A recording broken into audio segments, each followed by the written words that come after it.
Welcome sa aking Tulip Edition vlog. Combination siya ng aking old and new finds. Kaya excited ako na ipakita sa inyong lahat. Ayan ako ka-proud sa aking mga tulips. So, just tulips! Itong nasa likod na tulips, ang mga nauuna. Kasi mas dito yung araw. At ito ang paboritong spot ni Aslan. Well, si Aslan ay aking garden buddy. Lagi nagpapaalala na mag-break na kami. Ice cream break. Pero ngayon, syempre, showcase ko muna ang aking tulips. Enjoy!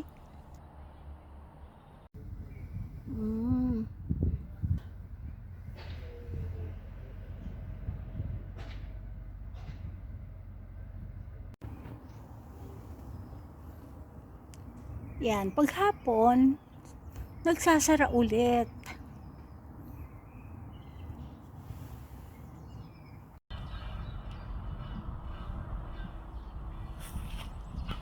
Hindi sila sabay-sabay na bumubuka. Meron bumubuka ng early spring. Meron in the middle. Tapos meron ding last. O yung late tulips na tinatawag. Kagaya nito, na mga buko pa sila. Nakikita na yung kanilang mga shade. Kung ano magiging kulay ng kanilang bulaklak. Ito pa rin yung tulips ko na galing sa castle. Sila yung malalaki, yung bulaklak. At syempre, meron pa rin ako ng mga nagkakambak. Yung dati na, tapos babalik lang ulit. Pero ito, another botanical tulips ito. Isang tulip plant, meron siyang 4 na tulips flowers. Kaya natutuwa ako sa mga botanical tulips. Although mas maliliit ang flowers niya, o yung kanyang blooms, pag kinumpare mo dun sa mga talagang tulips na garden tulips. Kaya siya ang bagong addition ng aking botanical tulips. Ito, normal tulips siya. Yan. Kaya normal ang kanyang size. May kalakihan. At dahil mas marami siyang sun na nasa sagap, ayan, mas una silang nag-bloom. Kasi nasa likuran, nandun ang araw. Kaya yan, nakikita nyo, pagkatapos ng winter, ayan, bongga na ang mga kulay. At pag naglalabasan ng mga flowers ko sa garden, ayan, parang literal ba na humihinto ang mundo ko. Doon na lang ako sa kanila, sa kanila na lang ako nakafocus. Nalilimutan ko ng pagupit.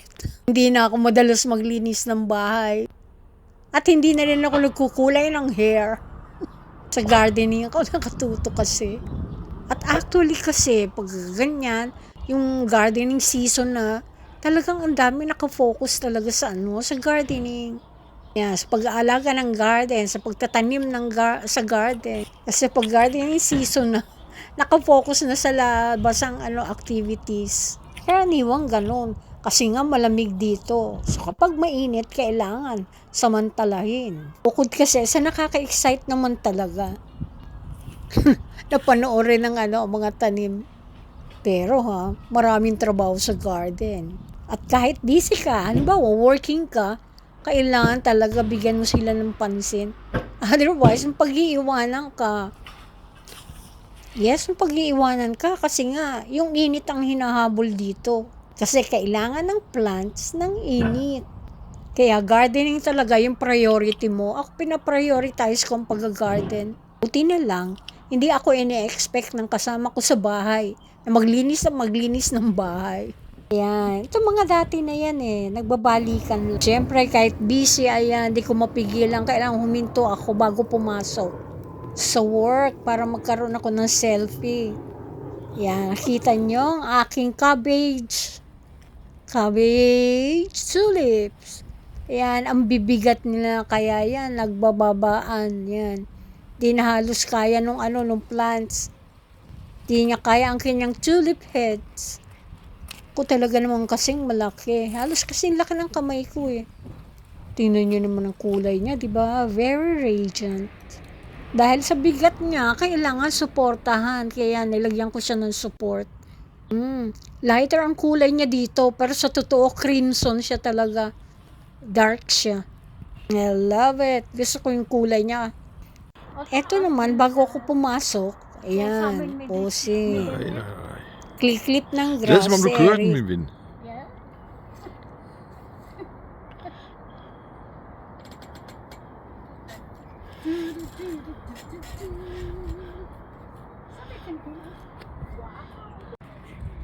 O focus os din siya, Pek. Sa amin ba yung mga yun? So there.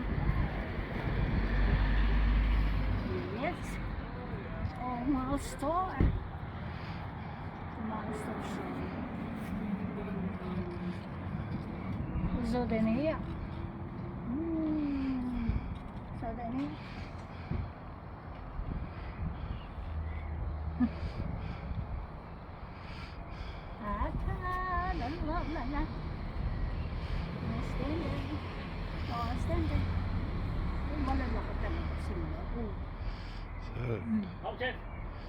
Hello.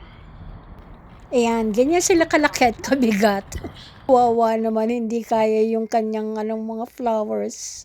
Ayan, dalas pa naman humangin. Kawawa naman.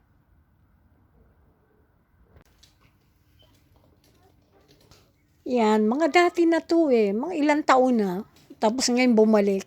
Kaya hindi talaga ako nag-aalis o nagpapalit ng bulbs.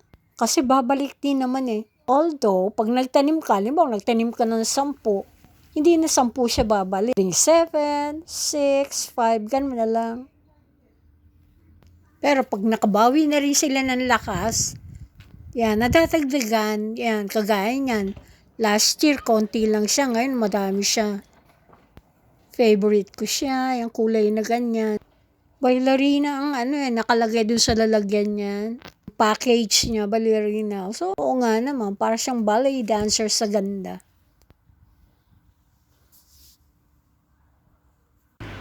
Iba rin talaga ang white na tulips. Tingnan nyo, simpleng ganun, pero iba ang dating ng white. See, very elegant siya. In her simplicity, very elegant.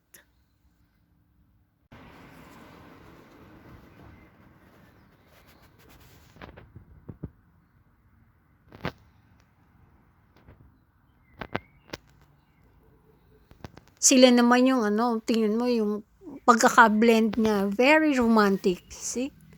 Very romantic sa akin yung mga ganyan na tulips yung design niya, Very sweet.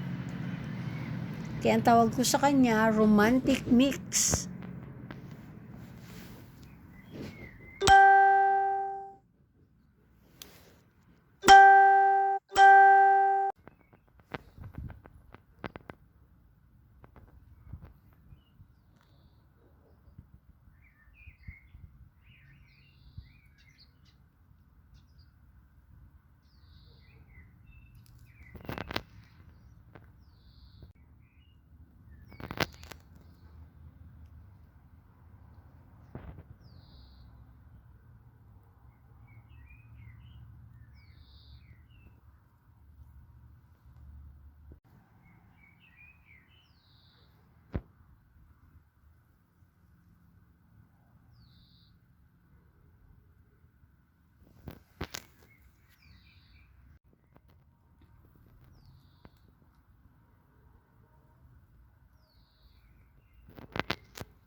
Another botanical tulips.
Ganda ng petals nyo, parang pininta na.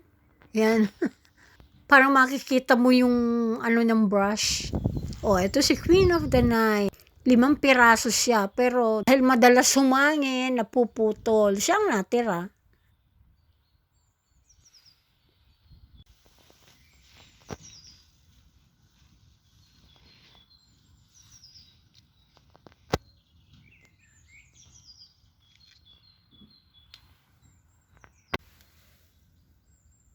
Ayan, another botanical tulips, yellow.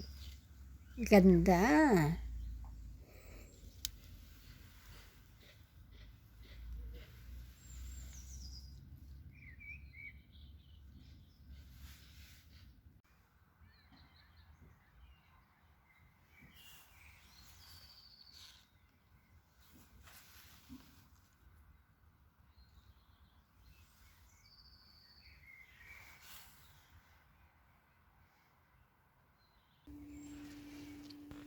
No, itong tulips na to, ito yung last na bumubuka. Siya yung late tulips. Very dark din siya. Maganda ang design ng kanyang petals. Ayan. Ay mamaya, pag yung buka mo, yan maganda din. See, parang parrot. Feather ng parrot.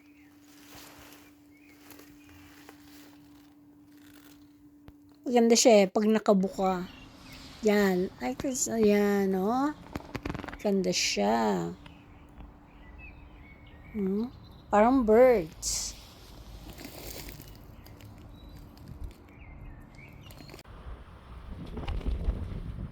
At eto si Aslan, waiting na ako ay mag-break para sa aming ice cream. Yan ganyan, pag nag-garden ako, hintay-hintay lang siya.